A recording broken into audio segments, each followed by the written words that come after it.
Why can I return from a foreign holiday, quarantine, and see my family at Christmas, but I can't from university? Right now, Devi, I'm going to come to you on this because obviously events have happened here in Scotland today. Hundreds, over 1,000 at least, students self-isolating at universities in Scotland. There are also some in Liverpool and possibly elsewhere by now. And what we're hearing is that because of the rules in Scotland, different households not mixing, students at universities in Scotland cannot go home, are going to be banned from pubs and restaurants and may not go home for Christmas. What's going on?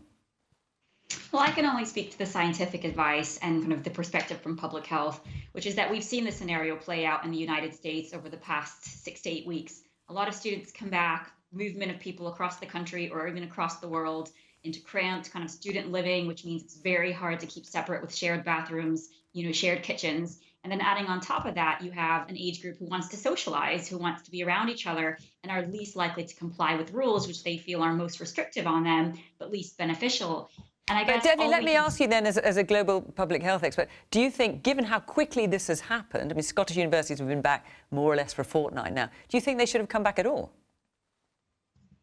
I think they should have only come back under strict guidelines. I've done an article 8 weeks ago and I asked for testing on arrival, testing after 5 days to make sure you catch all cases, regular testing on campuses, ventilation, bubbling, all the different measures you would have in place to make a campus what we might call COVID safe. And it just seems that, that's all I guess I can do as an academic is lay out as my perspective on what could make campuses go back safely. And then it's a choice for how you actually implement those. Well, we've got some students amongst, as Charles would have it, amongst our audience. Let's hear from Sinem. You've got your hand up. You're starting your first year. You're a fresher, effectively.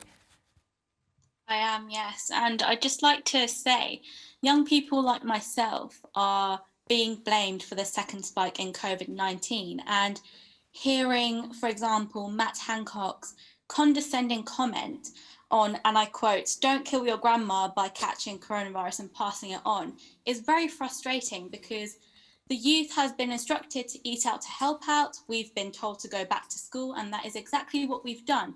Yet we are still the ones being blamed. Tia, you're starting your first year as well. Yeah, so I'm starting my first year and I've been told that universities are returning for young people's mental health, which I fully understand, and I think that's extremely important, obviously. But the fact is that we're returning to university physically for 4 hours. So I have 8 hours of lessons a week, 4 hours of which are currently face-to-face. So basically I'm going and exposing myself to so many other people from all different parts of the country being brought together, sharing a kitchen. I know like some of the halls share a kitchen and toilets with like 10 people. So we're being asked to come together for what is essentially 4 hours of face-to-face a week because we're not allowed to socialise. So I don't think that's massively beneficial for our mental health either, especially now. I haven't yet gone to university and now I'm being told if you go, you might not be able to come home for Christmas. So that leaves me with the decision of, do I like save my mental health now, which apparently going to university will, or do I stay away so that I can actually stay with my family and see people more often than just 4 hours a week and be at home for Christmas? Well, Tia, those are horrible decisions that you are having to make. I feel for you, I have to say, hearing that. Louise, I mean, Labour has supported the government in trying to make sure that education continues. Seeing what is happening more in Scotland, I guess Scotland's ahead of England, particularly. Is this the right approach? Well, look, we've been incredibly constructive towards the government and have attempted to support them in all the measures to tackle the virus because it's not helpful for the public to hear different public health responses according to party lines. But in terms of universities in particular? Schools, I mean, we supported schools reopening.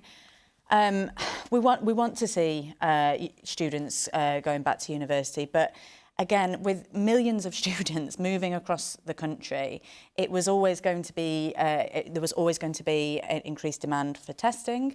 There needed to be clear guidance in order to make, as Devi said, campuses COVID secure, and there needed to be a proper track and trace system underpinning that. Well, this was really quite inevitable, wasn't it? Where we are, do you think it is right that students who are we're not sure yet what's going to happen in England, but students in Scotland, for example, won't be able to go home. I think it's grossly unfair, isn't it, to tell students that they can return to university, but is it then right? to tell them, no, I don't think it is right. I don't think it is right that we're asking students to return to university, their first time living away from home, then being told they can't go out and socialise and potentially not return home to their families. You know, Tia said that's about improving your mental health. I imagine that being incredibly deteriorating for your mental health. Ed? It's incredibly tough on these students, and let's remember there was an added problem for them and the universities. Because of the way the government mishandled the exam system, they ended up having to allow more people to be able to go to university. And that was very late in the day. So universities have really struggled, even they've got massive financial problems, to make their campuses and their accommodation COVID secure. And suddenly there was a massive increase in students because of the incompetence over the A-levels system. So the government have made it even more difficult for universities, even more difficult for students. And again, I don't see apologies, I don't see them taking action, giving more support to the universities who are having to struggle with this. And Alok, you know, this has got public health implications. And you can't just allow universities and students just to fend for themselves. They need extra support. I don't see why they're not getting it. Peter? Well, a number of points there. I mean, I'm not an expert in education, but I think what's clear is that young people were always going to mingle, and there was always going to be transmission. And then it's whether you're of the view that it's relatively safe, and you know they are a long way from granny, so you could perhaps even argue this is the time for them to get it. But then the point is, I guess students go elsewhere.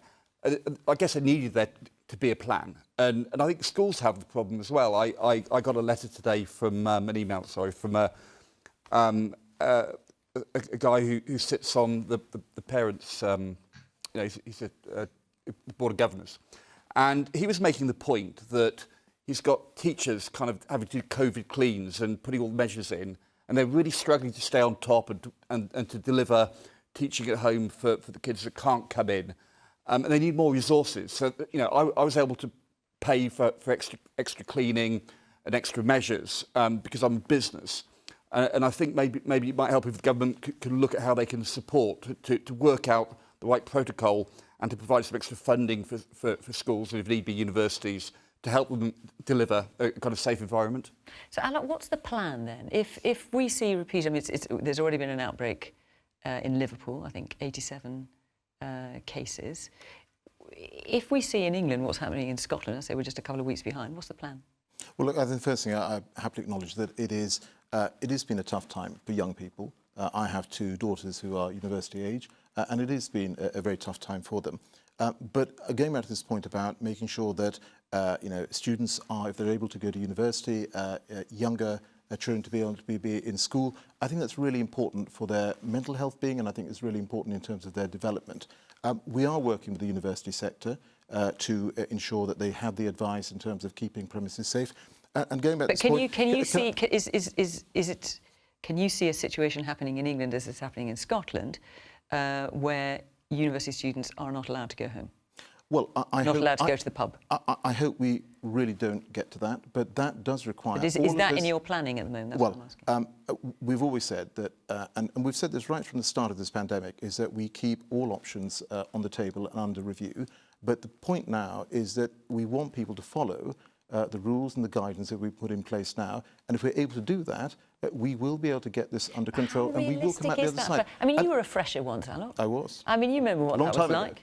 Well, you remember what that was like, I'm sure. And how realistic is it to expect people, well, when they go to university away from home for the first time, to say, you know, nice to meet you, I'm staying 2 metres away from literally everybody? No, Fiona, it is, of course, very difficult. But actually, from what I've observed, young people are also very responsible. They understand the reason that we ask people to follow the guidance and the rules. And going back to the support for universities, we are making financial support for universities available. Obviously, they will have less foreign students coming, so that support is being provided. So this idea that somehow we are leaving the sector unsupported, I don't think that's fair.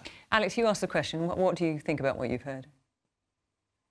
I think what Alok said about how going to university helps your mental health, me not going home for Christmas is so much worse than me going to university. Oh, My it's so whole much worse than family you looks not towards going to Christmas. university, you mean? Yeah, I would have just stayed home because I'm in my second year. I would have just stayed home and done all of my course online, which I'm basically doing anyway. I'm having all but 2 hours of online lectures.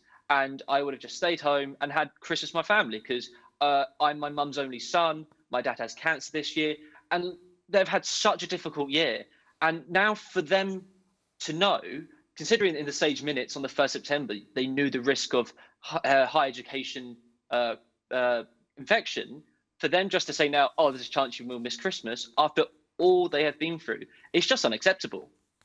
Well, look, Alex, I hope that doesn't happen. And I'm terribly sorry about, obviously, your father as well. And Tia and Sina, you're starting your first year. Good luck with that.